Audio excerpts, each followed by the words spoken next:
Reminiscing on the days, I ain't know what was ahead. What I gotta do to make sure the family fed. Staring at the ceiling, struggling to go to bed. Trying to pass class, split the needle with a thread. Far away from home, and feeling so alone. A boy amongst men, I ain't even wear cologne.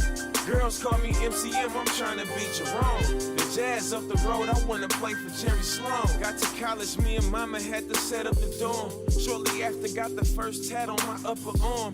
Hit the volleyball game, yeah, that welcome was warm. She crying, driving off, time to weather the storm.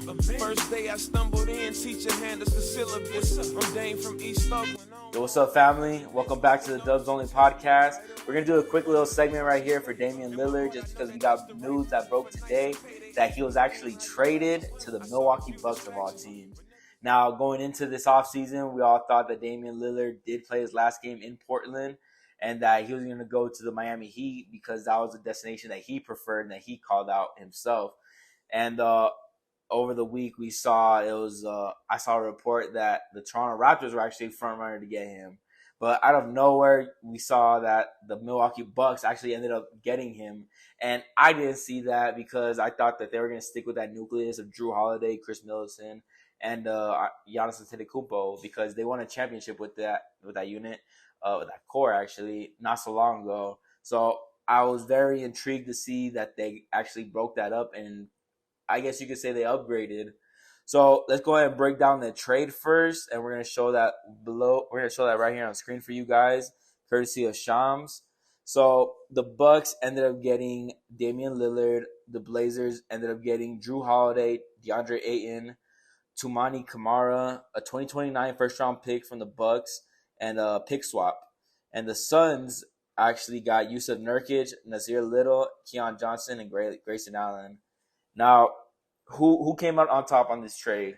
Well, me personally, I think everybody won in this trade. If I'm gonna be honest with you, the Bucks got a point guard, a score first point guard who is hungry to win a championship, who wants to do all he can to win a championship. He's been the face of a franchise, been there, done that in the big moments, and I think they're going to get a great dynamic piece. Maybe that extra oomph that they need to go along with Giannis. Because if you really think about it, Chris Middleton and Drew Holiday aren't really those pure number one type players. Whereas Damian Lillard, he is a number one. He is able to get his own bucket, his own shot at any point in the time. And he's also one of the most clutchest players in the league.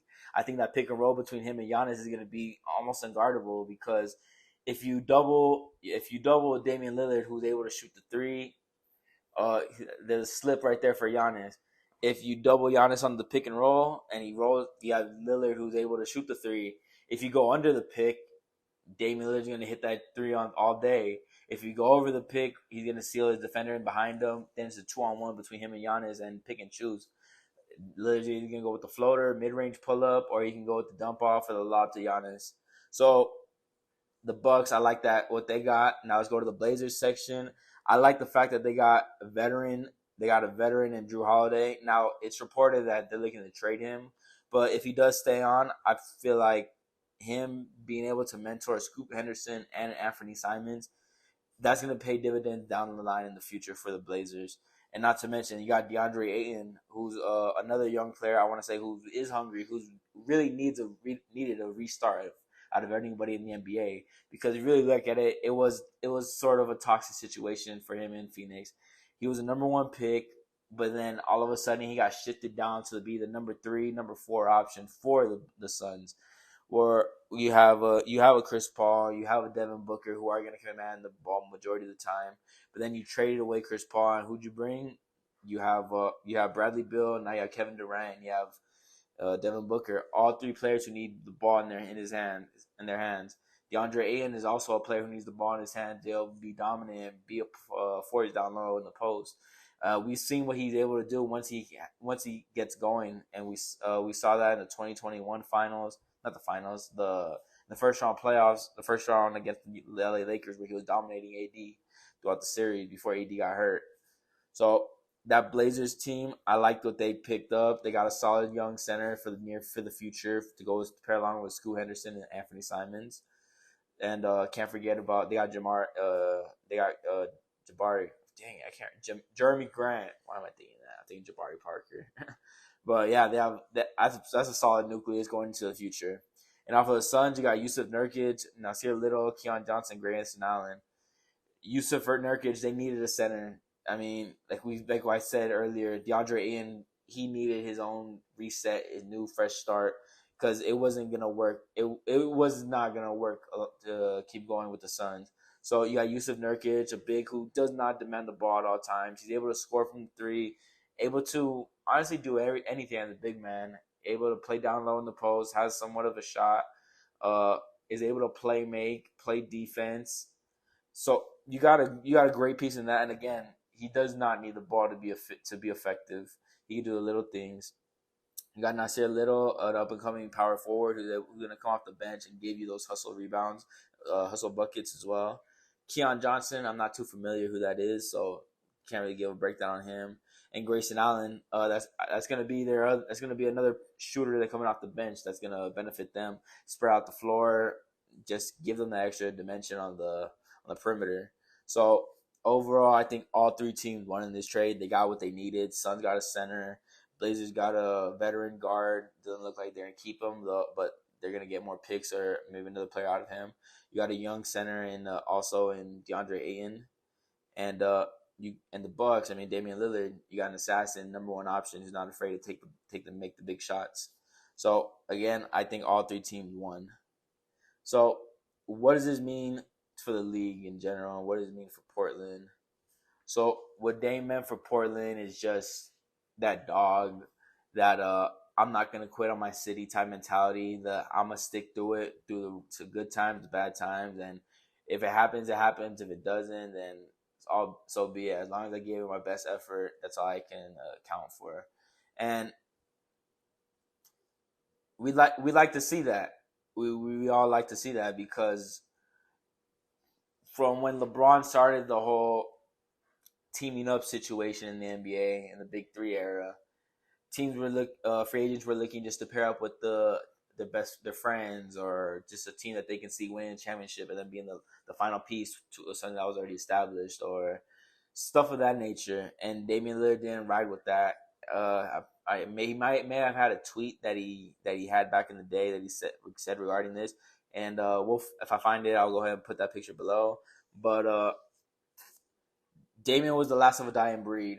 Was he? You could say that he was. He was in the comparison, like we said yesterday, that he made his bed, so he got to lie in it. So what I mean by that is that whatever the situation is, he's gonna make the best of it, and he's not gonna, and just whatever happens. That's what I mean by that. But what does it mean for the league? I mean, like I said, it's the end of a dying breed. He was able to stick it out as long as he can until he said no more, and when he requested the trade, it kind of meant something different. Now fans, they wanted to see this just because they thought that he deserved better. He thought that Portland should have been in a better position for him to win, especially right now as he's going into his mid-30s. So this is just you like to see it. You like to see the player finally get his opportunity to compete for a championship, but you also don't like to see that player who is known for being on one franchise go somewhere else. But the Western Conference is difficult as it can be, and as it's been for like the past 20, 25, maybe 30 years. And just being that he's going to the Eastern Conference, there's not a lot of teams that are going to be able to stack up with the Bucks, especially when you have a core of Damian Lillard, Chris Middleton, Bobby Portis. You have Giannis, Brook Lopez, and you got more who are on the bench also. So I think with him being on that team, I would put them over the top to be the Eastern Conference favorites over the Celtics, over the Sixers, over the the Cleveland Cavaliers. So I think we're gonna see a deep playoff push from the Bucks and Damian Lillard. Maybe he might get his ring. We'll have to see about that. But glad to see that he's gonna get his opportunity to win a championship. And that's going to do it for us right now in this little segment for Damian Lillard. Hope you guys liked it. We're going to be doing stuff like this on the regular when something really big breaks, like this trade or some scandal or whatever happens. If it's something that we think I need to cover the day of, then I'll go ahead and do that. But appreciate you guys for watching. Tune in next time when we drop episode 9 on the Dubs Only podcast. Deuce. Even wear cologne. Girls call me MCM, I'm trying to beat Jerome. The Jazz up the road, I want to play for Jerry Sloan. Got to college, me and mama had to set up the dorm. Shortly after, got the first tat on my upper arm. Hit the